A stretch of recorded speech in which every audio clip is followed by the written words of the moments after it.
Efesios capítulo 2, versículo 1 y 2. Y Él os dio vida a vosotros cuando estabais muertos en vuestros delitos y pecados, en los cuales anduvisteis en otro tiempo, siguiendo la corriente de este mundo conforme al príncipe de la potestad del aire, el espíritu que ahora opera en los hijos de desobediencia.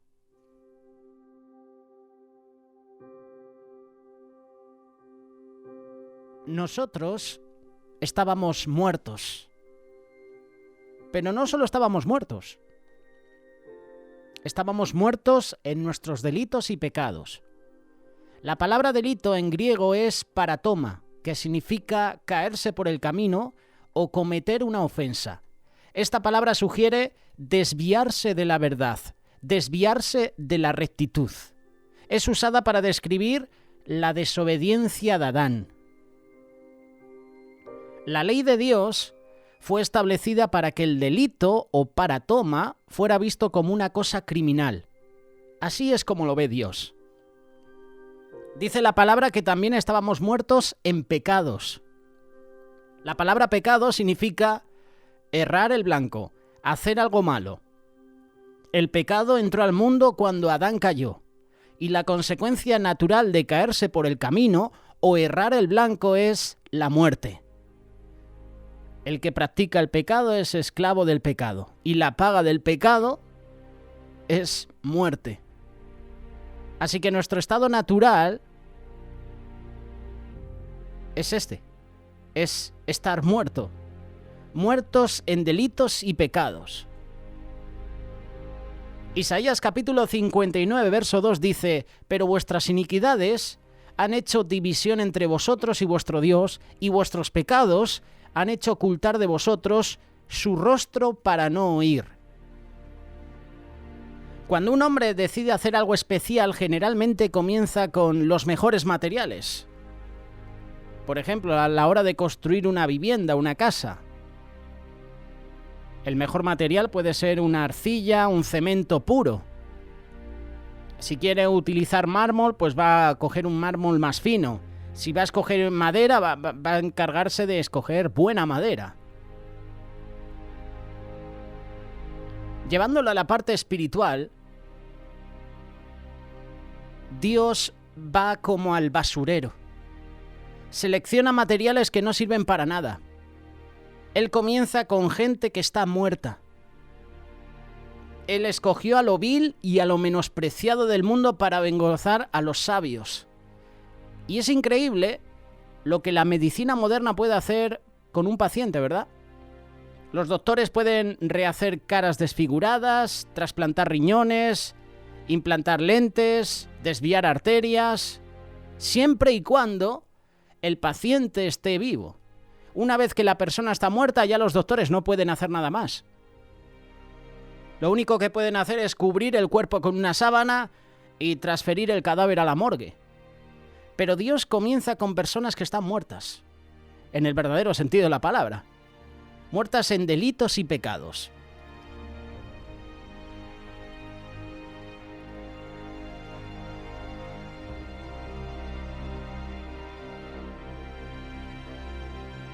Jesús dice, Juan capítulo 14, verso 6, «Yo soy el camino y la verdad y la vida. Nadie llega al Padre si no es por mí».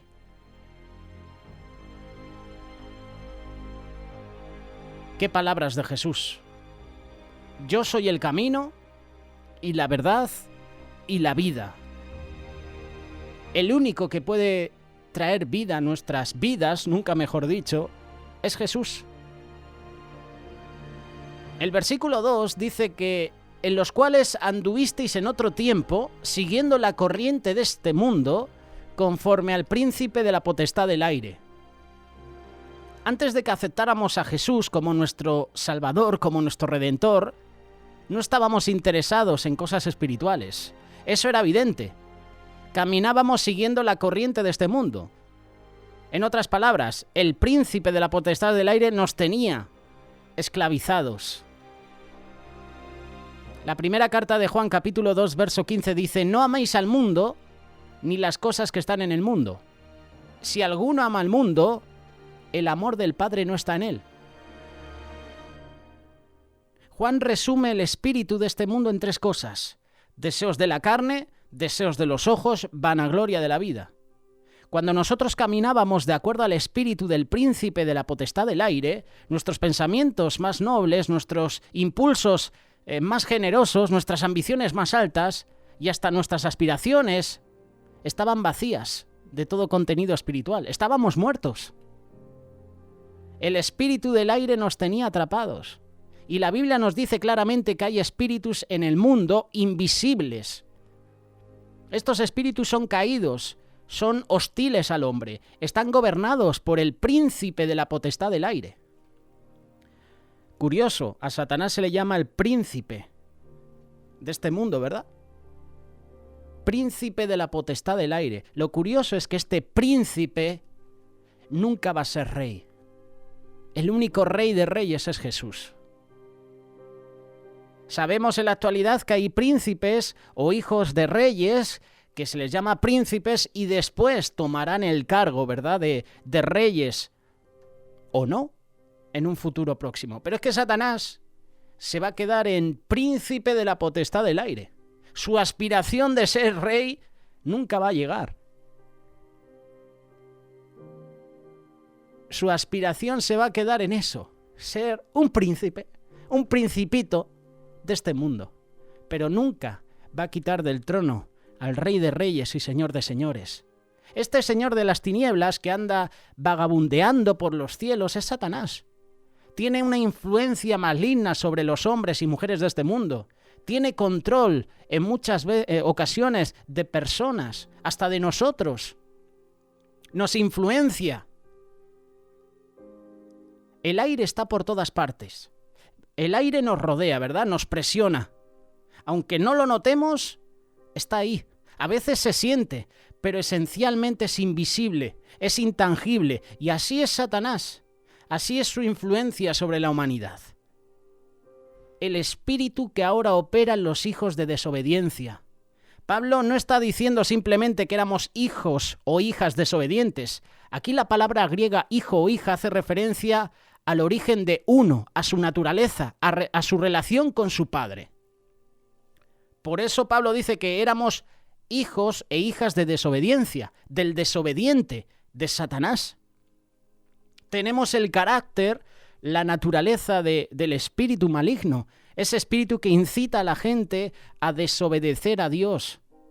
Y por medio de la desobediencia de Adán, el pecado entró al mundo, así que somos herederos de un espíritu desobediente. A eso ha venido Satanás a este mundo, a matar, a robar, a destruir. El objetivo de Satanás es que tú desobedezcas a Dios. El objetivo de Satanás es que tú no tengas una relación personal con Dios.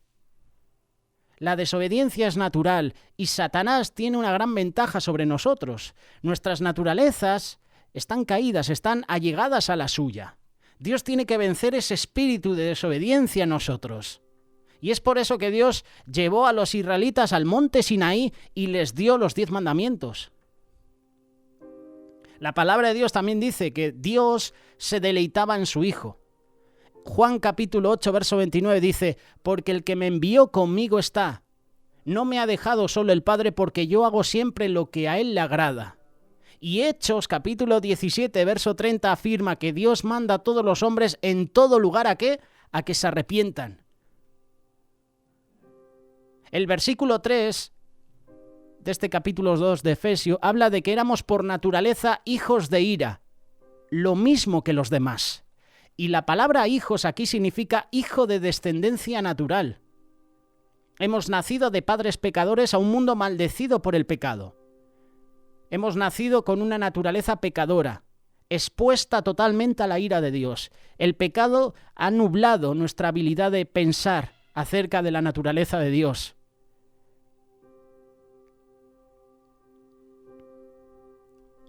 Esa era nuestra condición pasada. Ahora que conocemos a Dios, ahora que le hemos aceptado en nuestra vida, la cosa es diferente. Antes no teníamos a Dios, no teníamos a Cristo, no teníamos esperanza. Éramos pecadores por nacimiento, porque queríamos y porque lo hacíamos. Nuestro destino eterno era vivir separados de Dios para siempre. Pero gracias a Jesús, gracias a su sacrificio en la cruz, a su resurrección, hoy tú y yo estamos vivos. Es en la muerte de Jesús que tú y yo hoy tenemos vida. Es en su resurrección que tú y yo hoy estamos vivos. Efesios capítulo 2, verso 4. Pero Dios, que es rico en misericordia, por su gran amor con que nos amó, aun estando nosotros muertos en pecados, nos dio vida juntamente con Cristo. Por gracia sois salvos, y juntamente con Él nos resucitó, y asimismo nos hizo sentar en los lugares celestiales con Cristo Jesús. Pero Dios, así empieza el versículo 4, pero Dios, vaya frase. Estábamos muertos en nuestro pecado, pero Dios. Éramos rebeldes contra Él, pero Dios. Éramos esclavos del mangui, como decía mi tío. Éramos esclavos de Satanás y de nuestra naturaleza pecadora, pero Dios. Esas son palabras que tú y yo tenemos que atesorar en nuestra vida. Pero Dios. He sido un pecador, pero Dios en su infinita misericordia me ha perdonado. Mi matrimonio estaba destruido, pero Dios lo ha restaurado. Estaba enfermo, pero Dios me ha sanado. Dios nos ha podido dejar muertos espiritualmente, en rebeldía contra Él, esclavos de nuestros pecados, pero Dios no lo hizo porque nos ama. Él nos salvó, no por lo que vio en nosotros, sino más bien a pesar de lo que vio en nosotros.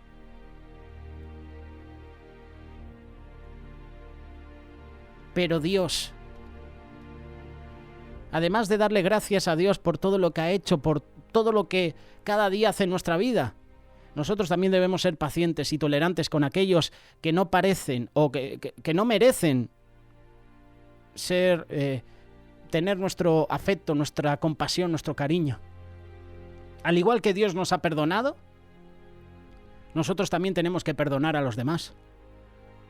Tenemos que mostrar nuestro cariño con los demás, nuestra compasión. Ese amigo o esa persona que te cae mal, esa persona que puede estar en tinieblas espiritualmente, esa persona rebelde, necesita cariño, necesita compasión.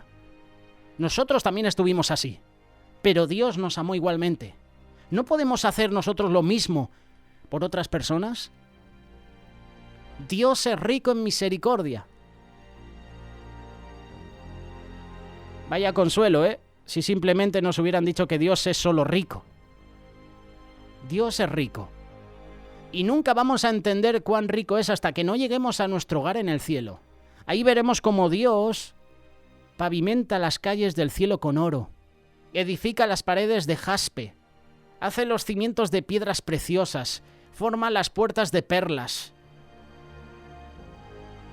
Dios se sienta en el trono alto, sublime. Es rico en sabiduría, es rico en majestad, es rico en poder, es rico en gloria. Y aquí hemos leído, es rico en misericordia. Dios derrocha su misericordia hacia nosotros. Tenemos un Dios increíble, un Dios que nos ama. Este Dios misericordioso te ama a ti, me ama a mí. Pablo escribió, no de su amor, sino de su gran amor.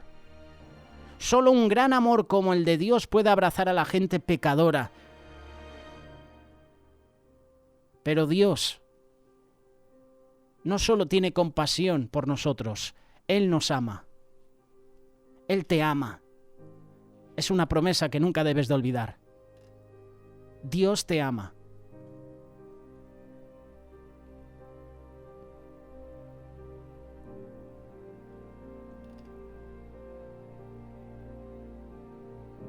Isaías capítulo 53, verso 4 y 5. Hablando de Jesús, ciertamente Él llevó nuestras enfermedades y sufrió nuestros dolores, y nosotros le tuvimos por azotado, por herido de Dios y abatido. Mas Él, herido fue por nuestras rebeliones, molido por nuestros pecados. El castigo de nuestra paz fue sobre Él, y por su llaga fuimos nosotros curados. Él pagó por nuestros pecados. Él dio su propia vida por nosotros. Estábamos muertos en delitos y pecados y Jesús hizo mucho más. Él pagó por nuestros pecados. Aún nosotros, estando muertos, nos dio vida juntamente con Cristo. Por gracia sois salvos. Lo único que se puede hacer con un muerto, ¿qué es? Enterrarlo. No tenemos otra alternativa. Al cadáver se le puede lavar, se le puede arreglar, se le puede peinar, hasta se le puede maquillar, pero el cuerpo sigue siendo un cadáver, y el único lugar adecuado para un cadáver es la tumba. Sin embargo, Dios no se intimida con la muerte. Él venció la muerte.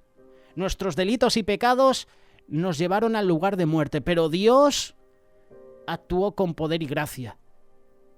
Dios nos da vida, nos arrancó de la tumba. La resurrección de Cristo fue la clave. Cristo resucitó. Y Cristo hizo posible que nosotros resucitáramos también. Dios nos levantó de la tumba donde nuestros delitos y pecados nos habían puesto. La deuda fue cancelada, la multa fue pagada. El poder de la muerte fue conquistado. Dios nos dio vida juntamente con Cristo. La gracia de Dios, su amor hacia nosotros, triunfó sobre la muerte, sobre la tumba. Juntamente con Él nos resucitó y asimismo nos hizo sentar en lugares celestiales. ¿Con quién? Con Cristo Jesús. ¿Te lo imaginas? A mí que me gusta hacer teatro siempre... Uno imagina, ¿no? La persona que hace teatro, la persona que es actor, oye, el entendimiento a la hora de ser creativo, a la hora de hacer una representación, pues lo tiene más fácil, ¿no? Porque está acostumbrado, ¿no? Trabaja en ello, ¿no? Pues tú te lo imaginas, Dios sentado en su trono. Nosotros en Cristo también estamos sentados junto con Él.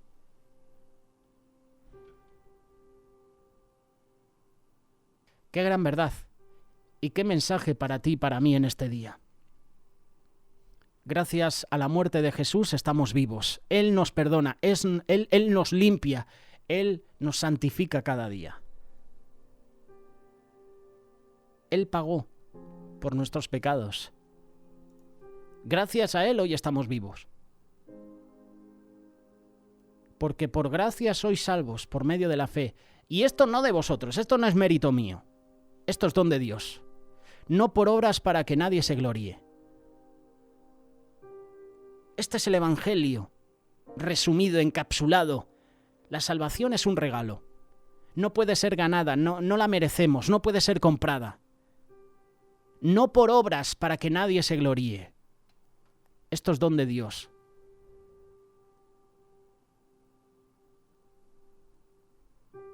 Gracias a Dios estamos vivos. Pero Dios mostró su amor por ti y por mí.